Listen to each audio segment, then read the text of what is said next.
43쪽입니다. 여주 지원 2024-899 임의경매와 강제경매가 중복이 됐습니다. 이것은 임의경매와 강제경매가 중복이 됐기 때문에 제가 보기에는 임의경매에 의해서 받아가든지 강제경매에 의해서 받아가든지 이거는 취하가 될 수 있다 이런 뜻입니다. 그러니까 우리한테 사형선고를 받지 않아도 갈 수도 있다 그렇게 아시면 되는 겁니다. 자 보시면 이천시 중포동의 아파트 38평의 임의경매 및 강제경매입니다. 아파트를 담보 설정 시 채무자의 아들 무상임차인 확인 후 대출 이렇게 됐습니다. 이거는 지분이 아니고 아파트가 정식으로 경매가 진행이 됐는데 서류상에 보게끔 되면 대항력이 있는 사람이 3억이라고 해가지고 신청해놨습니다. 신청을 해놨는데 이게 내용이 이렇게 된 겁니다.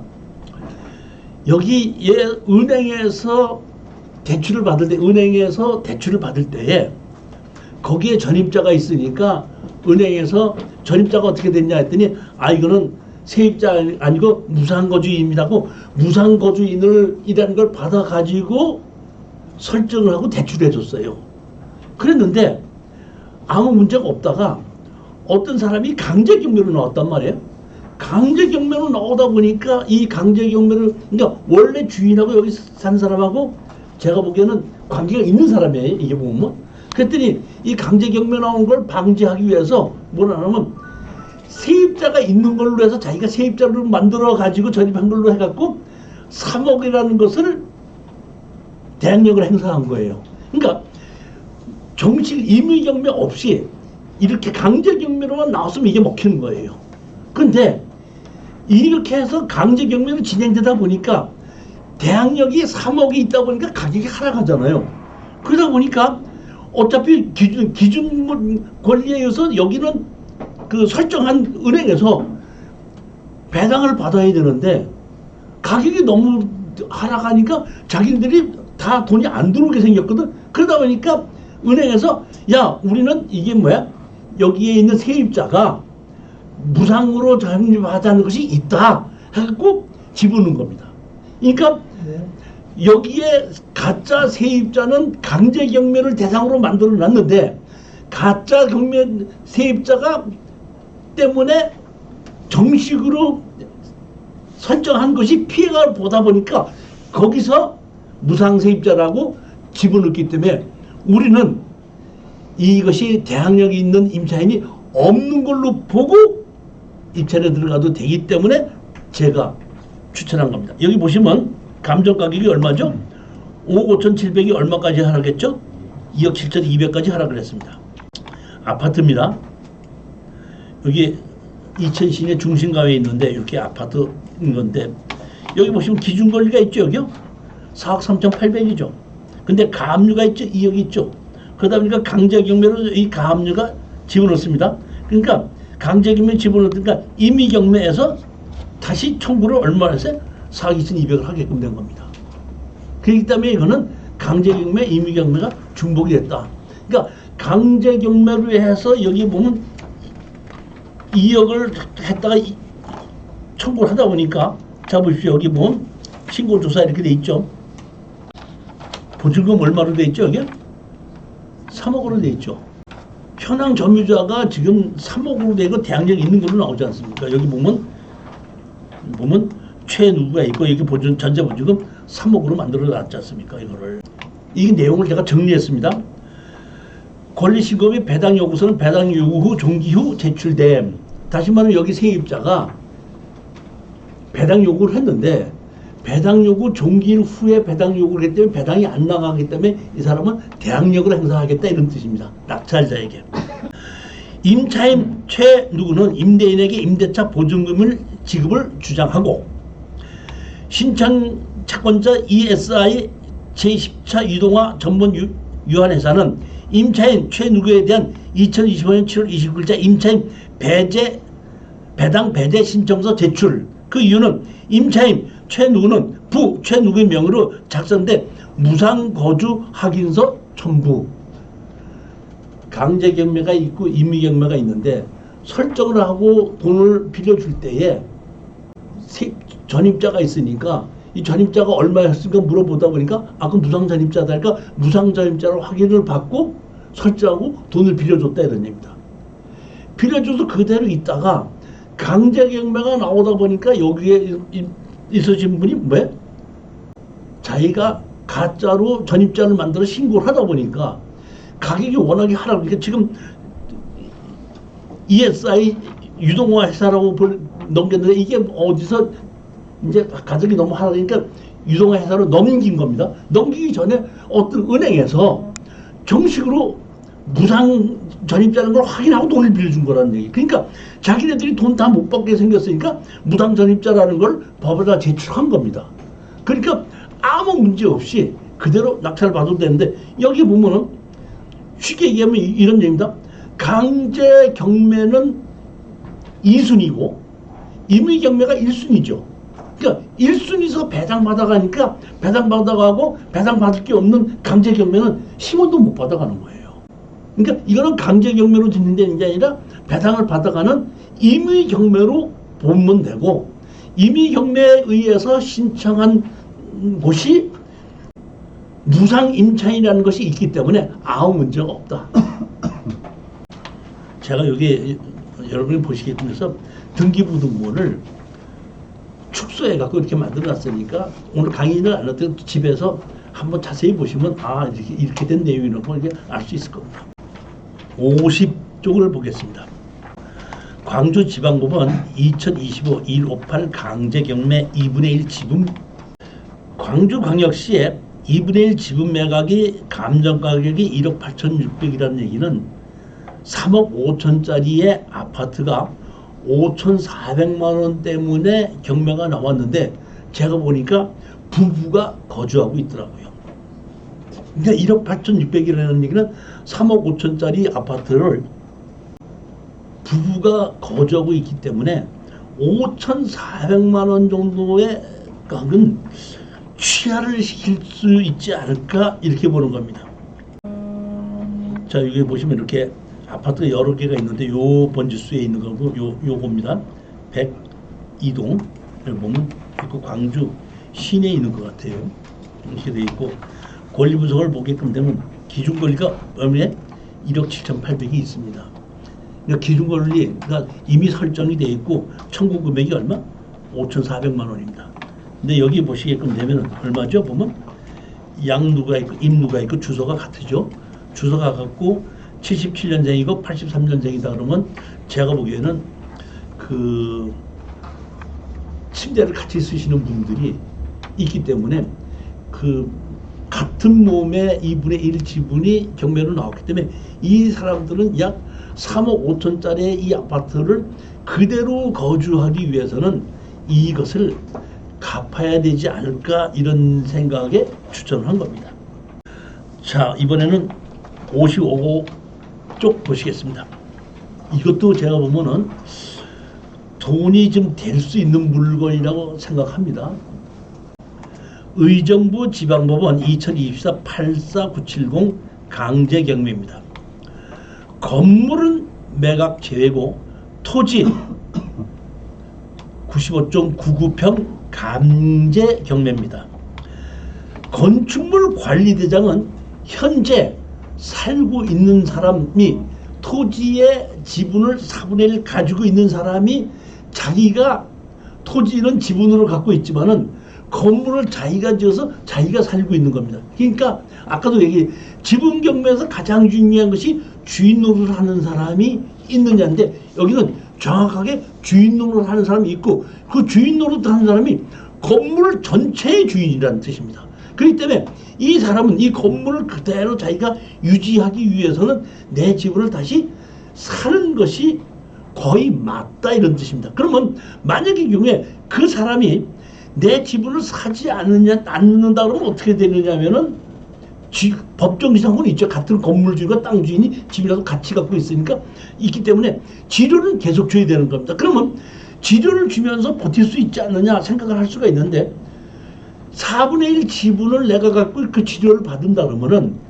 핵심은 이 건물 주인과 땅 주인은 재산권 행사를 못하죠. 대출도 못 받고 아무것도 못하죠.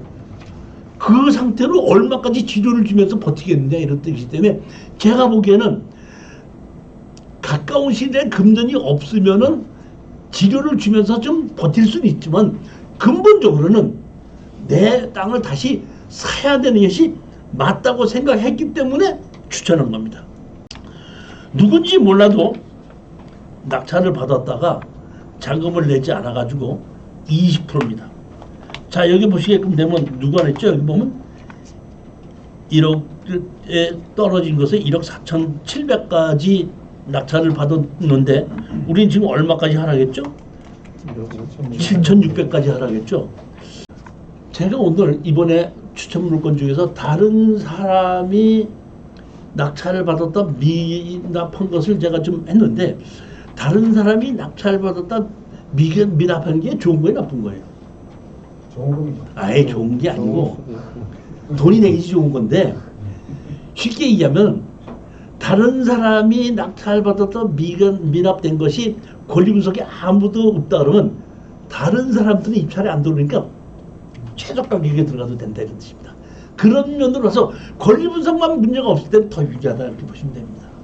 근데 그거는 한 번 더 떨어진 겁니다. 건축주 주누구 토지는 4분의 1 지분으로 가지고 있습니다. 여기 보면 이렇게 매각 제휴로 되어 있죠. 매각 제휴인데 건물이 어떻게 되면 조립식으로 그래도 요 근래에 한 20년 정도 된 건물로 지어져 있는 건물입니다. 그러니까 건축물 과정이 정식으로 되어 있습니다. 건축물 과정이 있죠. 여기 보면 주누구로 되어 있죠. 주누구로 되어 있지 않습니까? 여기 보면 주누구로 되어 있는데 이 사람이 원래 기준 권리에서 1순위 강제 경매가 아니고 1순위 설정을 했을 때는 자기 건물도 사실은 설정도 같이 돼 있어요. 근데 지분으로 4분의 1 지분 경매로 나오다 보니까 건물이 다른 사람 이름으로 있다 보니까 할 수 없이 이 땅만 경매로 나오는 겁니다. 그러니까 건물 주인으로 봤을 때는 이걸 그대로 지킬 수밖에 없는 거예요. 감정가에 팔아야 되는 것보다는 우리는 낙찰 가격이 7천 얼마에 받았으면 먼저 가격이 먼저 산 낙찰 받은 1억 4천 얼마에 샀잖아요. 샀죠.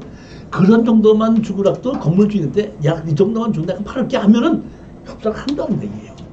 그러니까 자기가 어차피 그 땅을 내 이름으로 만들어야 되는데 감정 가격보다 훨씬 싼 가격으로 매입할 수 있다면 자기도 그 기회를 놓칠 필요가 없는 거죠. 건물 주인으로 봤을 때는. 그러니까 우리는 낮게 낙찰을 받아서 건물 주인에게 낮은 가격으로 매도하고 나오자 이런 얘기입니다. 그러니까 절대로 건물 주인이 이거를 살 수밖에 없다는 생각을 가지고 질러서 낙찰을 받으면 안 된다 이런 뜻입니다. 그렇게 하지 말자는 얘기예요. 낙찰을 못 받으면 다른 게 또 나와요. 항상 뭘 제가 얘기했죠? 버스를 놓치면 리무진이 오자라는 마음으로 경매로 돈을 벌려고 할 때는 낙찰을 받으려고 하지 말고 돈을 받으려고 생각해라 이런 뜻입니다. 10번을 떨어지는 건 무섭지 않아요. 잘못해서 질러서 낙찰을 받고 매도하지 못하는 게 문제가 되는 겁니다. 절대 잘못해서 낙찰 받는 것은 낙찰 못 받는 것보다도 더 나쁜 겁니다. 그거는 여기 보면 주누구가 있고 이렇게 보면 아버지가 돌아가셔서 상속을 받았다가 엄마가 또 돌아가시다 보니까 엄마를 또 다시 상속을 받다 보니까 이렇게 되는 두 번 상속을 받다 보니까 이렇게 된 겁니다. 근데 여기 2분권에 경매가 나온 거고 이 사람은 뭐예요? 주인 노릇을 하는 사람입니다. 62쪽입니다. 의정부 지방법원 2024-5618 임의 경매입니다. 여기 뭐 포천시 화현 지연리의 건물 매각지의 토지만 매각입니다. 건물 대장은 두 개가 있습니다. 조누구가 있고 조누구가 있는데 두 개가 있는데 제가 보기에는 하나는 아버지가 지었던 건물, 옛날 건물 쓰지 않는 건물, 하나는 아들이 살고 있는 사람이 새로 지은 건물 이렇게 돼 있는데 건물은 매각 제외 토지만 나왔습니다. 감정 가격이 원래 보면은 1억 6,300만 원인데 여기에 건물 매각 제외이기 때문에 이것도 1억 1,400만 원에 낮춰서 시작한 겁니다. 자, 보시게끔 되면 1월 27일 날 얼마까지 하락했죠? 5,600만 원까지 하락했습니다. 원래 감정가격이 1억 6,300인데 얼마에 시작했죠? 1억 1,400에 시작해서 56까지 떨어졌기 때문에 이게 보면 1억 6,300에 의하면 이거는 34%까지 하락한 겁니다. 자, 근데 건물이 두 개가 있습니다. 자, 건물 직물 대장에 있는 건물 두 동은 매각 제외고 토지만 매각을 하는 겁니다.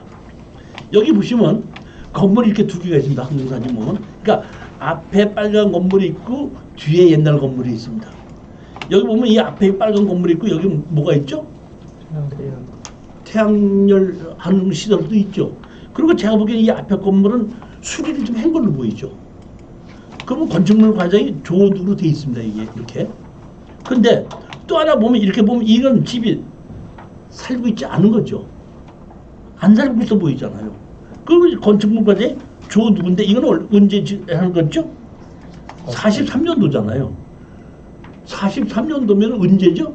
일제시대 때 있던 건물이에요. 그러니까 이 건물은 일제시대 때부터 있던 그 건물인데 지금 거주하고 있지 않고 이 앞에 있는 이 건물은 지금 나중에 아들이 산데 이 아들은 언제 지었죠? 보면 1975년도에 지었잖아요. 그래서 여기를 살고 있으면서 지금 리모델을 하고 있지 않는가 이렇게 보는 겁니다. 따라서 여기 있는 사람이 여기 보면 지금 이게 이제 또 문제점이 뭐냐면 이런 것도 문제가 있습니다. 제가 근데 여기 보시면 지적법상 진입도로가 없죠. 여기 진입도로가 없이 이게 다른 사람 땅이잖아. 땅 이용해서 여기 들어가잖아 이렇게. 그러니까 이 땅에 진입도로가 없는데도 보면 건축허가 났죠. 그 왜 건축허가 났냐면 이런 걸 보고 마을 안길이라 그런다는 얘기입니다. 그러니까 마을 안길이기 때문에 이런 것을 가지고 내가 하는 건 아무 문제가 없다는 얘기인데 제가 보기에는 이거는 임의 경매는 돈이 없다는 뜻입니다. 그러니까 이거는 이 건물 주인이 내 땅을 살 거라고 생각하면 안 돼요. 임의 경매는 내 땅을 사지 않고 자기가 빚진 걸 갚으면 되는 거죠. 그러니까 이런 경우에는 이 건물 주인이 내 땅을 산다고 부르지 않고 그냥 내가 건물을 내 걸로 만들어서 제3자한테 팔아야 되는 거거든요. 근데 뭐가 있죠? 건축물 과정이 있죠. 그러면 이 사람들한테 뭘 청구할 수 있죠? 철거와 지료 청구를 할 수 있는데 법정지상권이 있죠. 법정지상권이 있지 않습니까? 법정지상권이 있으면은 이 사람들이 지료를 내면서 그대로 쓸 수 있죠. 우리가 그 월세를 내면서 30만 원, 40만 원 내는 거는 별로 생각지 않고 내가 1년이든지 얼마든 살다가 나갈 거니까 30만 원이냐 35만 원이냐 40만 원이냐 뭐 이렇게 해도 별로 대수롭지 않게 생각을 하고 계약을 하지만은 내가 여기에 살고 있으면 내가 죽을 때까지 평생을 그 돈을 내야 된다고 생각하는 거하고는 다르다는 얘기. 지조만 주면서 버틴다는 얘기는. 그러니까 제가 건물 제외로 해서 예전에 건물 주인이 버텨갖고 철거하고 뭐 나가라고 소송을 냈더니 변호사를 선임을 해갖고 대행해서 법정지상권이 있다. 그러니까 법정지상권이 있으니까 지료를 전하고 지료가 27만 5천 원 나오다 보니까 거기 살고 있는 사람이 판결을 받자마자 내가 여기서 27만 5천 원 어떻게 내고 사나? 나 나갈게. 그렇기 때문에 법정지상권 크게 걱정하지 말아야 돼요. 우리는 그냥 철거하고 지료를 청구해서 그 사람하고 적당한 가격의 건물을 넘겨받으면 우리 건물로 되는 겁니다. 그렇게 해서 건물을 우리 걸로 만들어 놓고 제3자에게 매도하는 걸로 본다 그러면 이것이 가격이 지금 아까 가격이 많이 하락했죠. 감정가보다도 하락을 많이 했지 않습니까? 원래 감정가가 얼마죠? 1억 6,300인데 지금 얼마까지 하락했죠? 5억 6천이죠. 5억 6천이면 거의 1억이나 하락한 거 아니에요. 그러니까 이런 거를 가서 질러서 낙찰 받지 말고 최저가에서 한 100만 원이나 이런 데 200만 원이 더 써서 낙찰 받고 공인중개사한테 건물을 내 걸로 만들어서 건물 한 1, 200만 원 주고 내 걸로 만들어서 공인중개사한테다가 건물까지 같이 끼워서 1억 정도에 팔아달라 하고 싸게 내놔라 이런 얘기예요. 또 하나 이게 제가 한 것은 뭐냐면 지금 그 1가구 2주택을 살 때는 취득률에서 4%, 8%뭐 이렇게 돼 있는데 2억 원 미만의 건물은 취득세 강화를 안 하기 때문에 이거는 그런 문제도 문제가 없다 이런 뜻입니다. 여기 보시게끔 되면은 점유자 분석하다 보면 누구죠? 소유자 누구가 이렇게 있죠. 그러니까 지금 그 여기 채무자가 그대로 점유하고 있고 세입자 없다 이런 얘기입니다. 9번째 물건입니다. 지금 70쪽입니다. 울산지방법원 2024-2298 임의경매입니다. 울주군 망향리 근린시설에 토지가 95평에 건물 85평인데 감정 가격이 8억 6,700인데 2억 9,700까지 하락을 한 겁니다. 이거는 특수 물건이 아니고 아무 문제가 없는 권리분석상의 지분 다니고 건물 매각 제외도 아니고 대항력 있는 임차 있는 것도 아니고 아무것도 없는 정상적인 건물이 이렇게 하락을 했습니다. 하락을 했는데 제가 이거를 추천한 것은 뭐냐면 이만큼 하락한 근린생활시설이 꽤 많이 나온 것이 있는데 제가 로드뷰나 다 보게끔 되면은 상권이 죽은 지방이 많아요.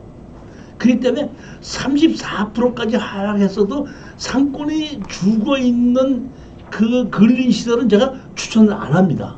근데 제가 보면 34%까지 하락을 했는데 제가 보기에는 여기는 상권이 죽은 것이 아니라 상권이 지금 시작이 되는 곳이에요. 도시개발구역에 의해서 새로 개발이 되는 지역에 아직 건물이 다 지어져 있지 않은 택지 개발을 하고 있는 곳에 이것이 경매로 나왔는데 이렇게 34%까지 하락했다는 얘기입니다. 근린시설로 만들어 놨는데 전입자도 없고 사업자 등록증 만드는 것도 없습니다. 아무것도 전입된 것이 없습니다. 그런데 그냥 여기 근린생활시설로 지금 장사를 하고 있더라고요. 용도지역은 2종 일반 주거지역이죠. 근데 여기 뭘로 됐죠? 도시개발구역으로 되어 있죠. 도시개발구역으로 지정이 돼서 택지 개발을 한 겁니다.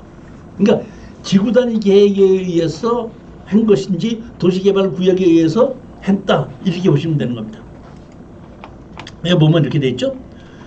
푸드 카페 해갖고 여기에 근린생활시설 이렇게 다시 말하면 여기 1층 단층으로 돼 있고 여기 2층은 지금 제가 보면 옥상으로 올라가는 이겁니다. 보면 우리가 이제 건축법에 보게끔 되면 이렇게 옥상으로 올라가게끔 돼 있죠. 이 평수가 좀 넓죠. 이게 우리 저기 보면 그 텔레비에도 옥탑방 고양이 뭐 이런 게 나오죠. 그 옥탑방 고양이라는 게 뭐냐면은 계단이 올라가게끔 됐을 때에 건물 전체 면적의 8분의 1을 지붕을 덮어도 건축 면적이 안 들어가고 층수도 안 들어가요. 옥상으로 올라가는 계단. 그러니까 옥상으로 올라가는 계단을 예를 들어서 2평만 만들어 놓고 나머지 면적 8분의 1 나머지 면적을 방으로 만들어 놓으면 건축 면적에 들어가지 않고 층수도 안 들어가면서 방을 만들어 쓸 수 있는 것이 소위 얘기하는 옥탑방이라는 겁니다. 이것도 제가 보면 그런 것인지 아닌지는 정확하게 볼 수는 없습니다. 지금 하여튼 단순히 계단만 올라가는 것에 봤을 때 건축의 면적의 8분의 1 이내로 만들어 놨을 때 방을 만드는 건지 창고를 만들어 놨을 때도 건축 면적이나 층수에 안 들어가는 것이다. 이런 걸 보고 우리가 방을 만들어 놨을 때 뭐라? 옥탑방 그런 겁니다. 근데 여기는 단층으로 해서 이렇게 근린생활 시설을 지어놔서 지금 푸드 카페 가지고 이렇게 장사하고 있습니다. 이렇게 보면 신도시죠. 저 뒤로 보면 아파트도 있고 여기 이렇게 있고 건물이 지어진 데도 있고 안 지어진 데도 있는데 여기는 이제 입찰을 하게끔 되면은 현장을 가서 보고 이 서울 사람들은 이게 가는 것이 아니라 이 근처에 있는 사람들 가서 보고 상권이 앞으로 어떻게 형성이 될 것인가를 보고 아 이게 새로운 신도시이다 할 때는 지르지 않고 낙찰을 받으면은 수익을 올릴 수 있고 여기는 근린생활시설로 되어 있기 때문에 1가구 2주택에도 들어가지 않습니다. 그 다음에 법인으로 산다고 하더라도 종합부동산을 내지 않는 겁니다. 이건 뭘로 되어 있기 때문에 근린생활시설로 되어 있기 때문에. 이렇게 보면 이렇게 보면 여기에 보면 그 도시개발구역에서 새로 이렇게 만들어진 것 같아요.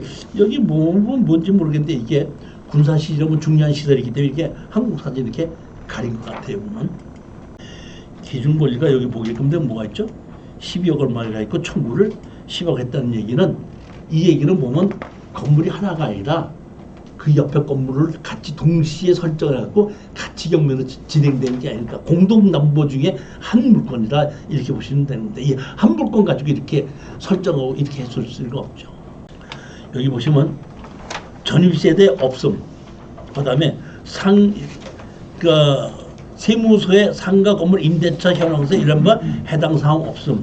그 사업자 등록증도 없고 전입된 것도 없다 이런 얘기입니다. 아무 문제가 없는 겁니다. 76쪽 보시겠습니다. 오래간만에 서울 시내 물건이 2분의 1 지분으로 나온 겁니다. 서울 동부지원의 2024 강제경매입니다. 서울시 성동구 홍익동 근린시설 한성 누구 2분의 1 지분 강제경매 이렇게 되는데 상당히 좋은 곳에 있는 땅과 건물이 2분의 1 지분 경매를 놨는데 제가 봤더니 부모님이 가지고 계시던 거를 상속을 받았고 상속을 받기 전서부터 설정이 있던 것을 그대로 넘겨받은 것이 아닌가 싶고 강제 경매로 청구 금액이 얼마나 하면은 3,500만 원밖에 안 되거든요. 그랬을 때 감정 가격이 지금 얼마죠? 보면 2분의 1이 8억 7천이죠. 그럼 전체가 얼마죠? 16억에서 17억이 되는 거죠. 근데 지금 강제 경매 얼마로 나왔죠? 3,500 나왔죠. 이거는 제가 보기엔 거의 99% 취하가 됐는데 여기 보시면 최저가격이 5억 6천이죠. 혹시 취하가 안 되면 어떻게 해야 되죠? 잔금 내야 되죠. 5억 6천이 있어요 없어요? 그럼 혼자 해야 돼 같이 해야 돼? 그 옆에 분하고 같이 하자고 그래요. 그 옆에 분은 그 정도 돈이 있는 것 같아요. 여기 보시면 임차인이 1995년서부터 있죠. 그러니까 부친이 살아계실 때부터 여기 뭐야? 임차인들이 있었던 겁니다. 여기 보시면 정식으로 이렇게 보면 대려변에 있는 건 이 건물인데 2종 일반 주거지역이죠. 다른 건물은 다 높게 지었는데 이것만 옛날 건물에서 그대로 이렇게 단축으로 이렇게 뭐야? 조립식 건물 비슷하게 이렇게 지어서 있는 겁니다. 이 건물만.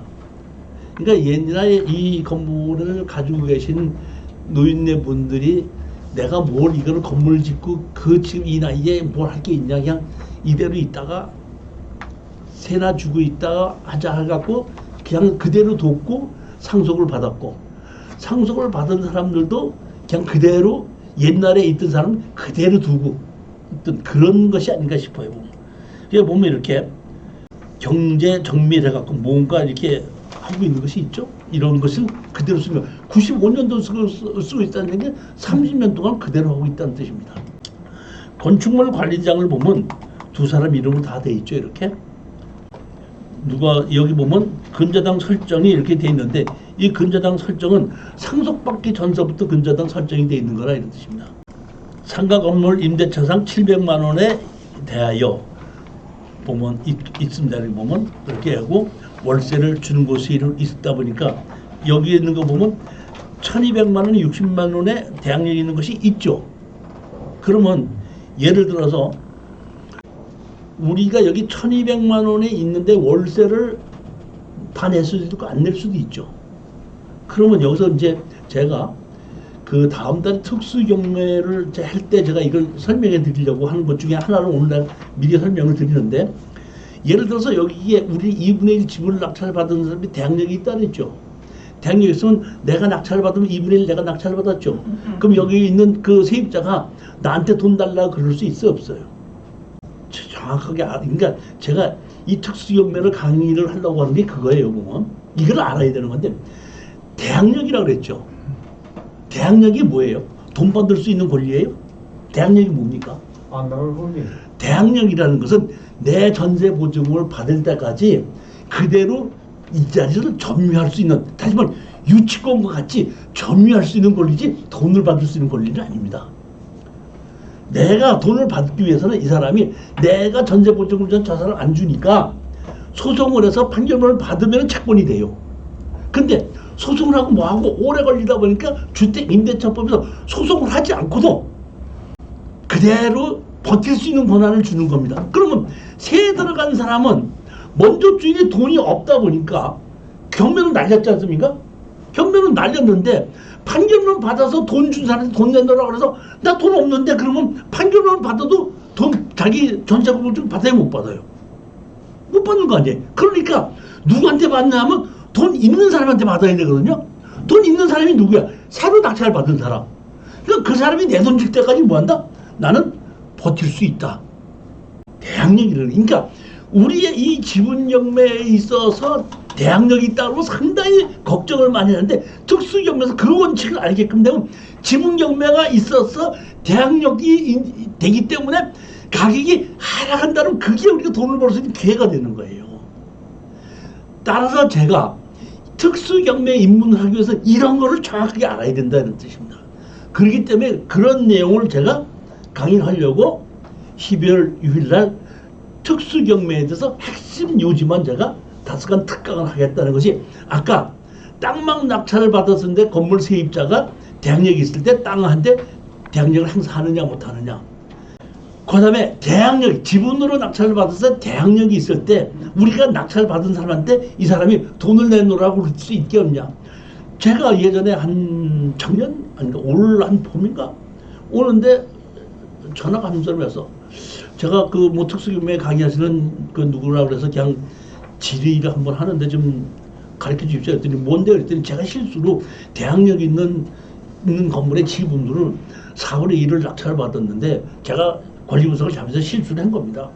그래갖고 그 사람이 저기 뭐야 그 뭐 몇천만 원을 전세를 들었는데 낙찰 받은 나한테다가 돈 내놓으라고, 자기 전세금 내놓으라고 소송을 한다 그러는데 이게 내가 내야 되는 게 맞습니까? 물어보더라고.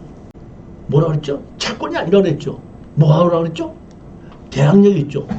돈을 받을 때 누구든지 지분권자도 누구든지 상관하지 말고 나는 내 전세금을 받을 때까지 그 집에서 버틸 수 있는 권한이 뭐야?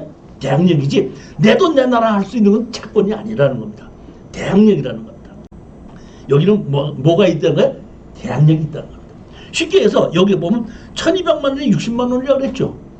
그러면 대항력이 있다고 하더라도 내가 이제 낙찰을 받으면 얼마를 받아야 되죠? 30만 원씩 받아야 되죠. 나가고 뭐하고 소송하고 뭐하고 하다 보면 그 시간에 보증금도 어떻게 한다? 다 제해지는 거기 때문에 그런 걱정하지 말아라. 그리고 원래 돈은 누가 내야 되는 거죠? 보증 받은 사람이 줘야 되는 거죠. 그러니까 돈 받은 사람이 안 줬기 때문에 내가 대신 줬으니까 뭐도 할 수 있죠? 구상권도 행사할 수 있기 때문에 이런 것 때문에 대항력이 있기 때문에 가격이 떨어지는 지분은 가격이 떨어졌을 때 우리가 낙찰을 받는 것이 더 돈을 벌 수 있는 원칙이 된다는 것을 우리가 권리분석 특수경매 하시는 분도 그런 정도는 아셔야 된다, 이런 얘기입니다. 대신 저기 방금 거기요. 네. 그 배당 신청을 했네. 배당 신청. 그러니까 뭐 낙찰하고 아무 관계 없는 거 아니에요? 아니 배당 신청 아니 제가 뭐 여기 배당 신청 했는지 안 했는지를 간주한 게 아니라 예. 우리 특수경매를 네, 임하시는 사람들의 그 기본적인 원칙을 알아야지 돈을 버는 건데, 이 얘기를 말하면 평생을 나한테 다 배울 거야. 본인이 이제 골라야 돼. 평생 배우랍니다. 본인이 집에서도 고를 수가 있어야 되기 때문에 제가 특수경매를 하는 원칙을 가르쳐 드리는 거예요. 권리 분석을 하는 걸. 뭐 한 평생 죽을 때까지 배워도 저 혼자 못할 것 같습니다. 자, 11번째 물건 이번에 보면 83쪽이죠. 평택지원 강제경매 2분의 1 지분입니다. 평택지원 2024 49866입니다. 감정가가 1억 300인데 청구 금액이 얼마죠? 1,000만 원. 그러니까 2억짜리 아파트를 강제 경매 1,000만 원인데 여기 뭐도 있어요? 관리비 미납도 있어요. 저 보면 이분이 경제 상태가 상당히 좋지 않은 게 아닌가 싶은 생각이 들어요. 제가 조금 이렇게 취하가 될 수 있는 것 같아도 걱정스러울 때가 있는 게 뭐냐면 카드로 해서 한 개가 아니라 두서너 개 카드 밀려서 여기에 700만 원 저기 뭐 천몇백만 원 이런 것이 있고 특히 제가 가장 조심하는 건 뭐는 그 의료보험 안 낸 것이 있죠. 그것이 압류돼 있다는 얘기는 직장이 없고 얼마나 돈이 없으면 의료보험까지 안 냈겠냐 이런 얘기예요. 그렇기 때문에 그거는 1, 2천만 원의 강제 경매가 나와도 취 안 되는 경우가 많아요. 근데 이거는 보게끔 되면 관리비 미납이 있다. 이것도 좀 걱정은 되긴 되지만 그래도 평택의 아파트 이런 정도로 질르지만 않고 낙찰받는다 그러면 잔금 안 내고 안 내서 우리가 잔금을 내고라도 얼마든지 수익을 올릴 수 있는 방법이 있다 이런 뜻입니다. 뭐만 하지 않으면 질르지만 않는다면. 그러니까 질르지 않는다는 걸 어떤 사람들이 저한테 어떻게 하든지 질르지 않는 거예요. 그런데 질르는 거 정확한 거는 먼저 가격을 넘어가면 질르는 겁니다. 그리고 좀 조금 질른다는 얘기는 먼저 가격과 지금 최저 가격의 중간 이상으로 쓰면은 좀 질르는 편인 겁니다. 그러니까 가능한 한 먼저 가격 이상은 절대 넘어가면 안 된다. 두 번째는 먼저 가격과 지금 가격의 중간 이하로 입찰에 들어가라. 낙찰 못 받는 걸 두려워하지 말아라 이런 얘기예요. 낙찰 못 받으면 다른 거 또 나온다 이런 얘기예요. 자, 여기 부동산 표시 이렇게 돼 있고 2분의 1 지분입니다. 여기 아파트 2분의 1 지분. 소유권 가압류가 여기 돼 있죠. 1,400만 원이죠. 그런데 여기 얼마로 돼 있죠? 보면 이게 얼마? 1,000만 원 이렇게 돼 있죠. 여기 K가 있고 로가 있죠. 그러니까 이것도 있고 이것도 있고 빚이 두 개라는 뜻이거든요. 그러니까 경제적으로 상당히 안 좋다 이런 뜻입니다. 그리고 뭐가 있죠? 관리비 미납이 얼마도 있죠? 70만 원 있다 그러면 제가 보기엔 관리비 70만 원 돈 밀렸다 했다는 얘기는 2달 이상은 안 된 거예요. 그런 거를 잘 생각하셔서 낙찰을 못 받는다고 하더라도 절대 취하될 수도 있고 안 될 수도 있을 수도 있다는 걸 빚이 많지 않아도 안 될 수도 있다는 걸 생각을 해서 최저 가격에 그냥 들어가서 낙찰 받아도 좋고 못 받아도 좋다 이렇게 입찰을 하시면 됩니다. 채무자 겸 소유자 세대에 등재된 거 없음 이렇게 돼요. 자, 이번에는 89쪽입니다. 이것도 제가 보기에는 돈이 좀 될 것 같다 하는 생각이 드는 물건입니다. 2024 타경 56502로 강제 경매입니다. 건물이 하나가 있는데 건물은 매각, 제 토지만 매각입니다. 건물은 원래 이 누구였다가 딱 건물은 엄누구로 바뀌었고 토지는 이 누구 그대로 있습니다. 따라서 건물은 주인이 바뀌었기 때문에 건물 매각 제외고 토지로 되어 있는 토지만 경매로 나온 거기 때문에 처음서부터 건물 주인과 땅 주인이 같았었기 때문에 이거는 법정시한권은 있는 물건의 땅이 경매로 나왔다 보시면 됩니다. 그리고 여기는 지적법상 도로가 없는 땅도 포함이 되어 있습니다. 감정 가격이 8억인데 제시의 건물로 건물 매각 제외로 되어 있기 때문에 경매 시작이 5억 7천만 원으로 시작이 된 겁니다. 5억 7천만 원에 한 번 하락해서 3억 9,900만 원까지 하락했지만은 원래는 감정가격이 8억 8천이다 보니까 얼마까지 하락한가 하면 49%까지 하락한 겁니다. 부동산 표시해갖고 이게 저기 뭐 이제 법원에서 경매를 진행할 때 내놓은 그 서류를 제가 그대로 옮긴 겁니다.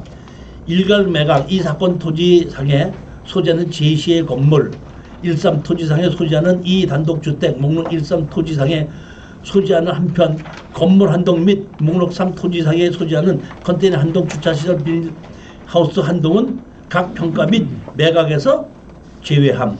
단독주택과 컨테이너는 매각에서 제외한다.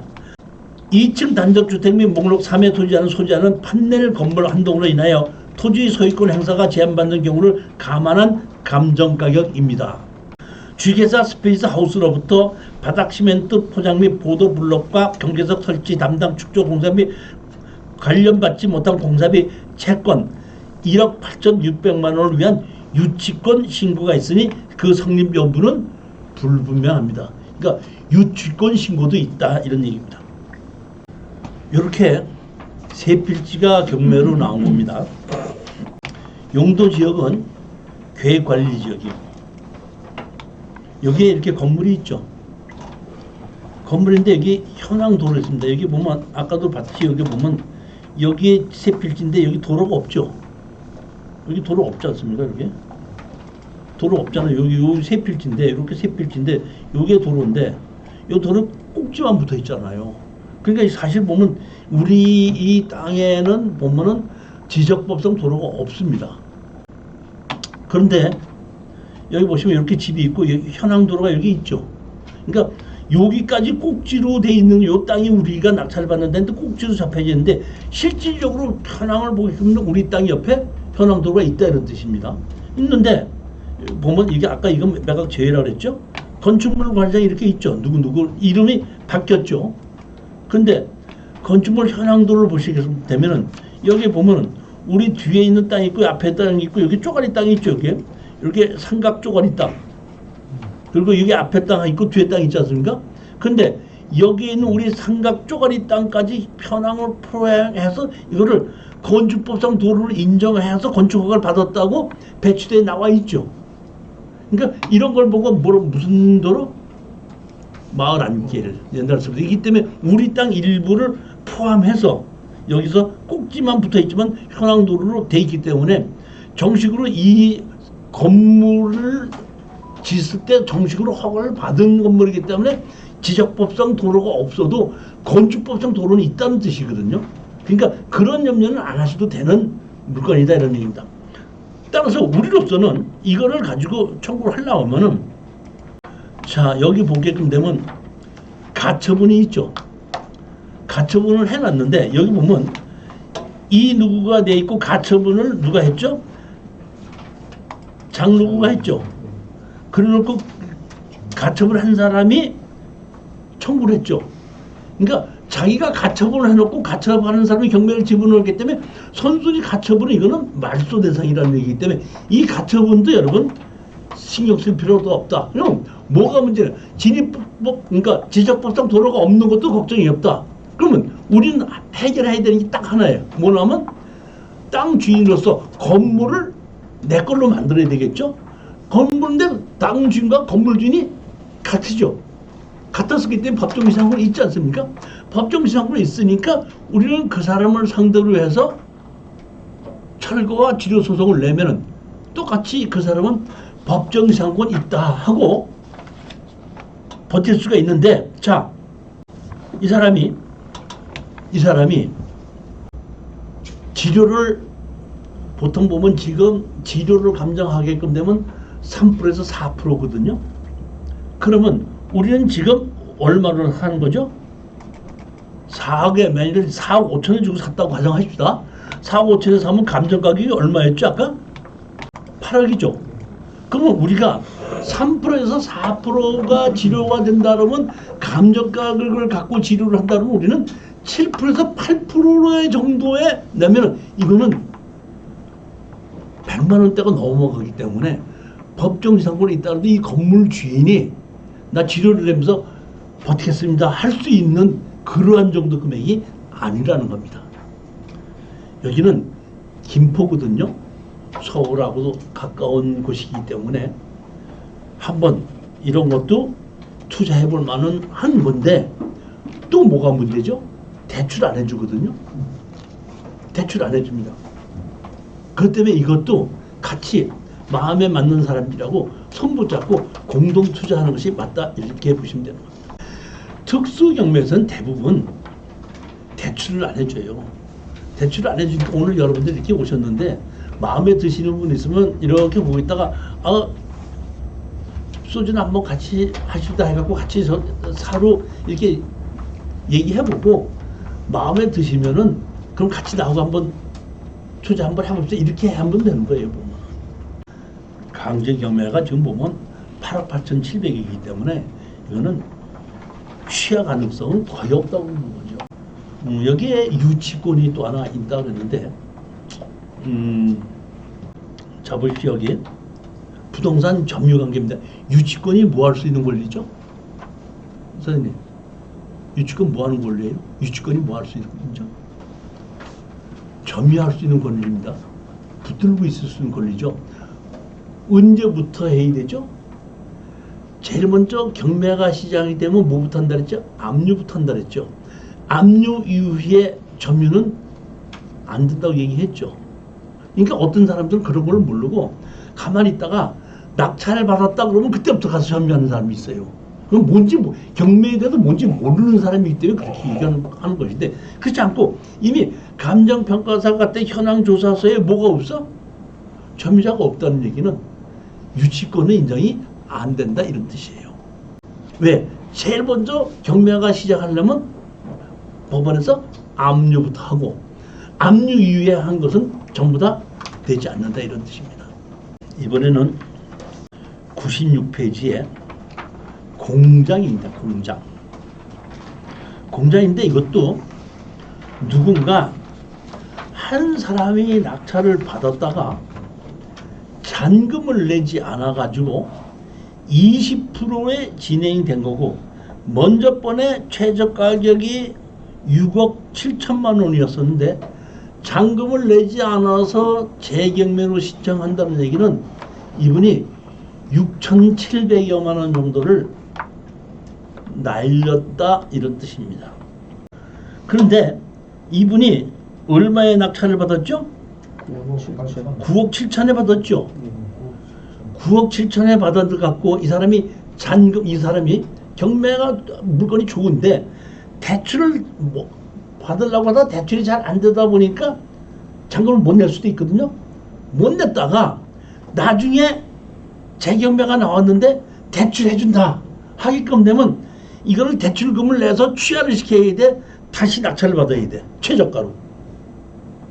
다시 낙찰 받 7천만 원 손해보고 6억 7,900짜리를 지금 보면 9억 7천만 원을 쓴 거를 6억 7천만 원을 쓰기 그러면 3억을 더 싸게 사는 거 아니에요. 그렇잖아요. 근데 제가 이 물건을 추천하면서 나름대로 권리 분석할 때 조금 좀 뭐랄까 좀 찝찝한 것이 있다 그러면은 세입자가 얼마죠? 300만 원에 30만 원인가? 330이죠.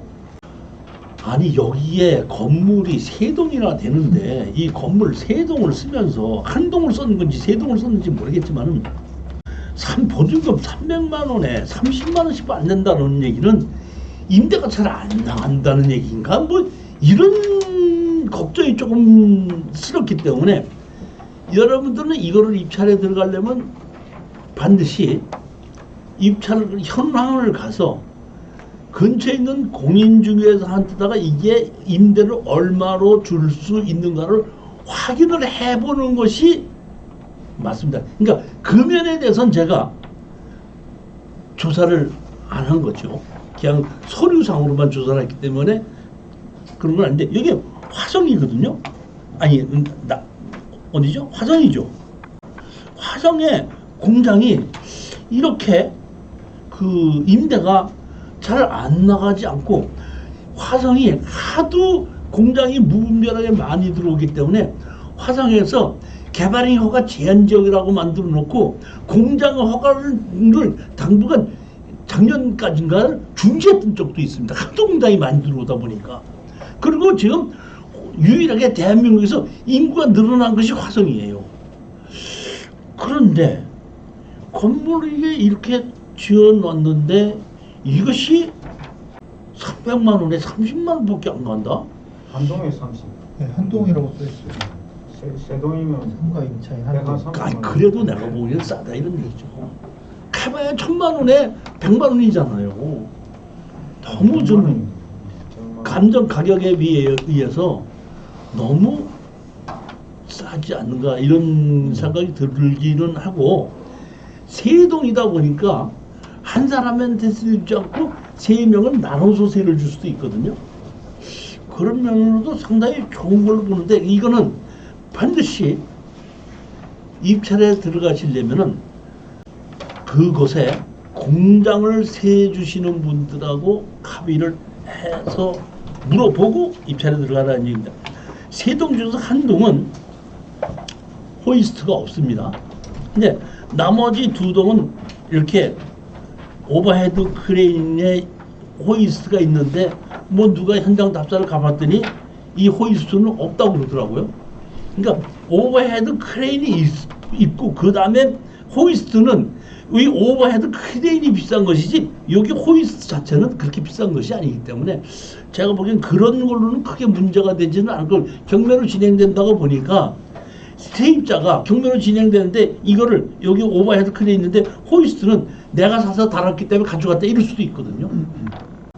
그거는 모르는 거니까 그런 거는 우리가 명심하시고, 이게 다른 것보다는 권리 분석에는 아무 문제가 없기 때문에 얼마로 세를 줄 수 있는가, 그 다음에 내가 대출을 받으면 얼마를 받을 수 있는가, 대출 받은 그 이자를 월세를 받아서 갚을 수가 있는가, 이거를 확인해 보는 겁니다.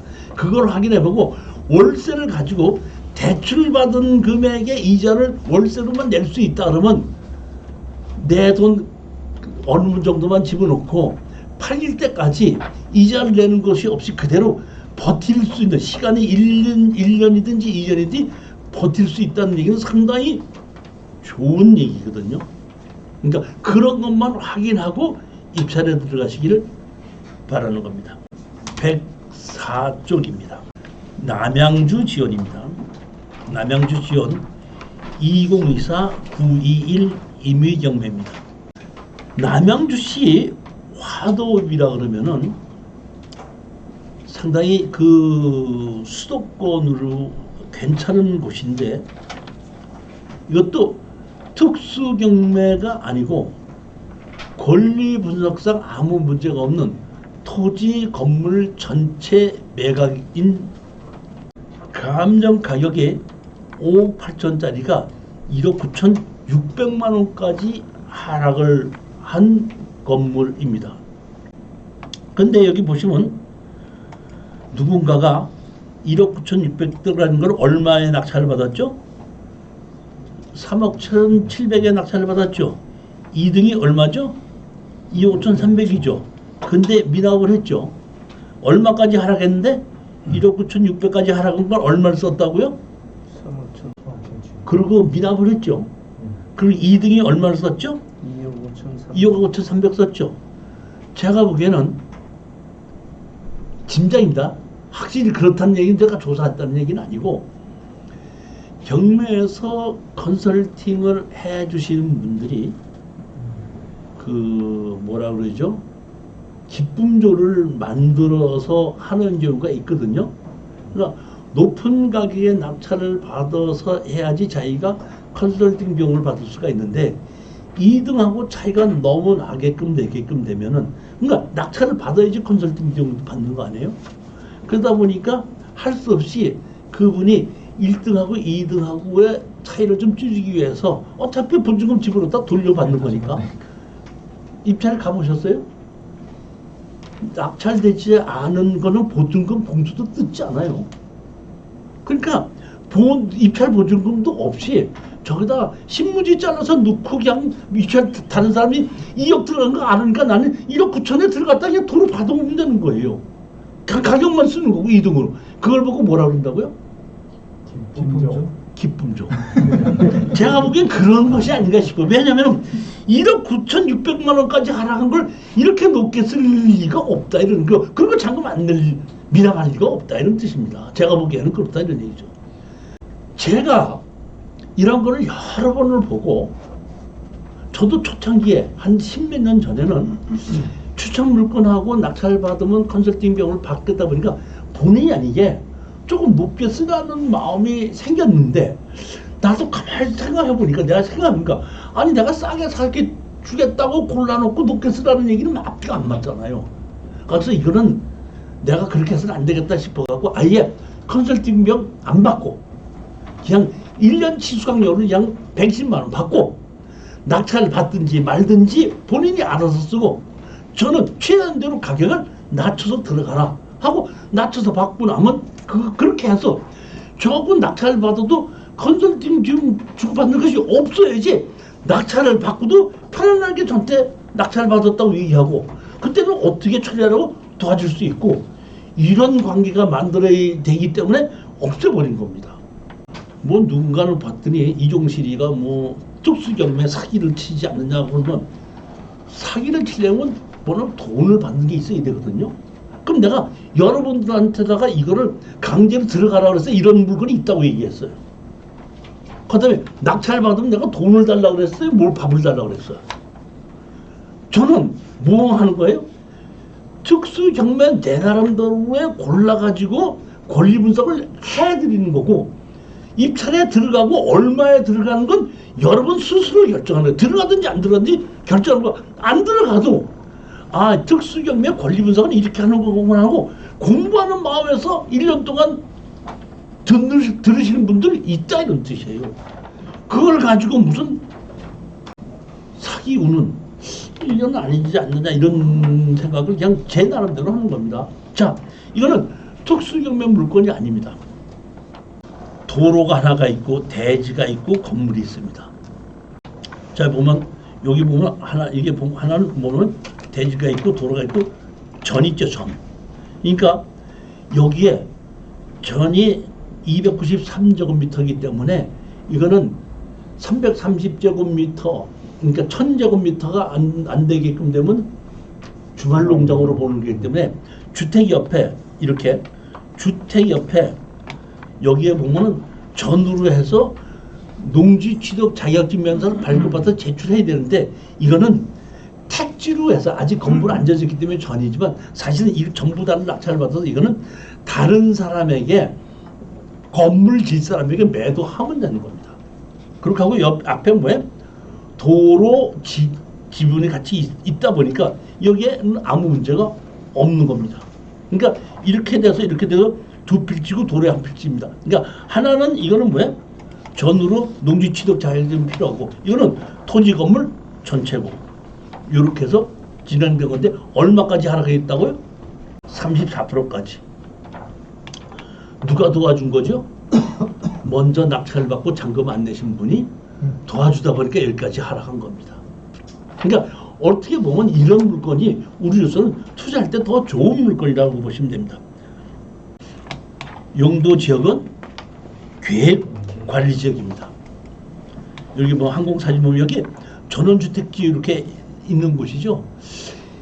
이 전원주택이 제일 제가 투자하지 말아야 될 곳이 어디라 그랬죠? 양평, 가평.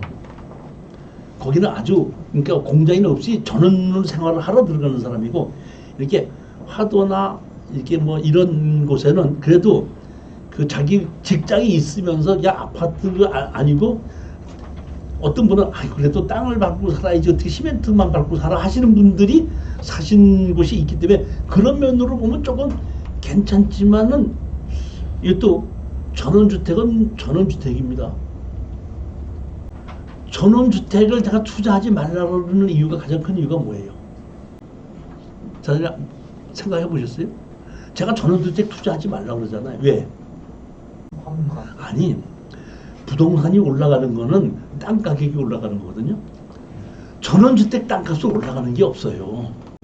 화성같이 이렇게 시내 가운데 있는 그런 곳은 땅값이 올라가요. 근데 양평, 가평, 뭐 산골짜기에 있는 거에서 물 흐르고 뭐 호수 경치가 있다고 땅값이 올라가는 건 아니잖아요. 그러니까 20년 전에 양평, 가평에 그 댐을 내려다볼 수 있는 그런 거 강을 내려다볼 수 있는 곳이 100만 원인데 20년이 지난 지금도 가서 보면 얼마? 100만 원. 110만 원. 그렇기 때문에 부동산 투자를 가장 핵심은 땅을 보고 투자하는 거기 때문에 그렇게 땅값이 올라가지 않는 그런 곳은 전원주택 투자를 하는 것이 아니다 이런 얘기입니다. 근데 여기는 뭐죠? 가격이 내려갔죠. 내려가서 원래 가격대로 파는데 원래 가격보다 좀 싸게 팔아야 되고 지금 이런 곳에는 그래도 양평, 가평과 달리 직장에 다니시는 분들도 가까이 있을 수 있는 이러한 전원주택은 가격이 많이 떨어졌기 때문에 이게 만약의 경우에 이것이 34%까지 떨어지지 않고 얼마까지 떨어졌다고요?